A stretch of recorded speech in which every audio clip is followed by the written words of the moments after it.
The बहुजन आवाज। नमस्कार, मी सदानंद खिल्लारे, आपण पाहतात द बहुजन आवाज।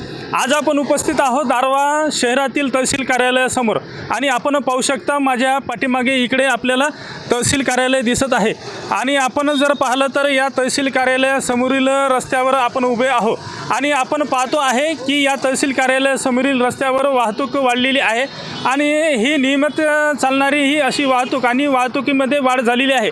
परंतु या वाहतुकीच्या संदर्भात येथे कुठल्याही प्रकारचे नामनिर्देशन फलक आपल्याला दिसत नाही आणि गती संदर्भात सुद्धा येथे कुठेही फलक दिसत नाही आणि रस्त्यावर जर आपण नजर मारली तर या रस्त्यावर सुद्धा आपल्याला कुठल्याही प्रकारचे झेब्रा क्रॉसिंग सुद्धा दिसत नाही आणि या वाहतुकीमुळे येथे फार मोठा अपघात होण्याची शक्यता नाकारता येत नाही।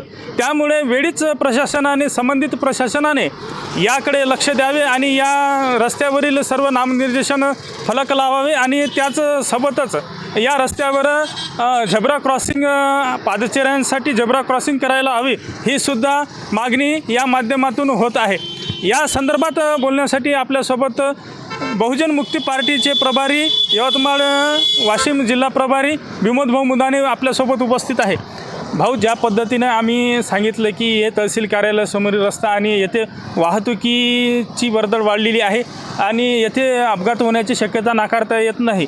या रस्त्यावर आम्ही पाहतो आहे की या रस्त्यावर बऱ्याचशा बँका आहे आणि या रस्त्यावरच जर पाहिलं तर शिवाजी हायस्कूल असो, पोस्ट ऑफिस असो, इतरही शासकीय कार्यालय आणि या संपूर्ण शासकीय कार्यालयात येणाऱ्या जाणाऱ्याची वर्दळ आणि सोबतच विद्यार्थ्यांची सुद्धा आवागमनाची वर्दळ येथे असते आणि कुठल्याही क्षणी येथे अपघात होण्याची शक्यता नाकारता येत नाही, मोठा अपघात होण्याची शक्यता नाकारता येत नाही। तर या संदर्भात आपण काय बोलाल? मी जिल्हा प्रशासन तथा स्थानिक प्रशासनाला या मागणी करतो की जे पोस्ट ऑफिस आहे, त्याचबरोबर बँक आहे, स्टेट बँक आहे, क्रमांक 2ची शाळा आहे, त्याचबरोबर त्याच ठिकाणी यवतमाळ जिल्हा मध्यवर्ती बँक आहे, दारव्हा अर्बन बँक आहे आणि बऱ्याचशा अशा एडेड शाळा आहे, त्याचबरोबर स्टेट बँक आहे आणि असे जे जाण्याचे मार्ग आहे हे रस्त्यावर आहेत। परंतु या ठिकाणी जसं तहसील कार्यालय आहे, त्याचबरोबर पोलीस स्टेशन आहे, गोळीबार चौक आहे आणि दारव्हा बसस्थानकसुद्धा आहे। तर या ठिकाणी मोठ्या प्रमाणामध्ये ब्रेकरची आवश्यकता आहे, त्याचबरोबर झेब्रा क्रॉसिंगची सुद्धा आवश्यकता आहे। परंतु प्रशासन मात्र याच्याकडे दुर्लक्ष करत आहे।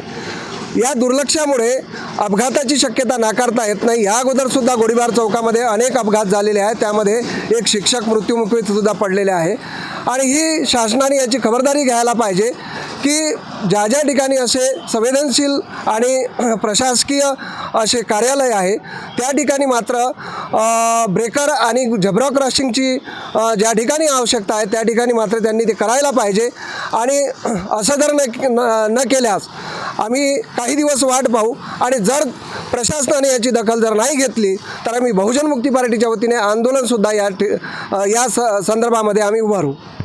निश्चितच जर आपण पाहिलं की या रस्त्यावर आपण पाहतो आहे विविध शासकीय कार्यालय आहे, पोलीस स्टेशन असो, पोस्ट ऑफिस असो, बँक ऑफ इंडिया असो, शिवाजी हायस्कूल असो आणि त्या बाजूला असलेलं स्टेट बँक असो, एडेड हायस्कूल असो किंवा मग नगर परिषद शाळा क्रमांक 2 असो, या शाळेवर येणारे सर्व विद्यार्थी दररोज येथे आवागमन करतात आणि या शासकीय कार्यालयावर येणारे कर्मचारी किंवा इतर मंडळीसुद्धा येथे आवागमन करत असतात आणि या संदर्भात प्रशासनाने दखल घेऊन या रस्त्यावर योग्य त्या ठिकाणी संपूर्ण कार्यालयासमोर झेब्रा क्रॉसिंग करावे, नामनिर्देशन फलकसुद्धा लावावे, स्पीड ब्रेकरसुद्धा लावावे आणि याचसोबत येथे नियमावलीचे फलकसुद्धा लावावे आणि गती संदर्भातले नियमसुद्धा येथे निर्देशित करावे अशी मागणी बहुजन मुक्ती पार्टीचे प्रभारी विमोद भाऊ मुदाने यांच्याकडून होत आहे आणि संपूर्ण जनतेकडून सुद्धा ही मागणी होत आहे। तेव्हा संबंधित प्रशासनाने या रस्त्यावर त्वरित झेब्रा क्रॉसिंग करावी, नामनिर्देशन फलक लावावे, नियमावली फलक लावावे अशी मागणी या माध्यमातून होत आहे। तर आता संबंधित प्रशासन, रस्ते वाहतूक प्रशासन यावर काय कारवाई करते, यावर काय ॲक्शन घेते हे पाहणे गरजेचं आहे। सदानंद खिल्लारे, द बहुजन आवाज, दारव्हा।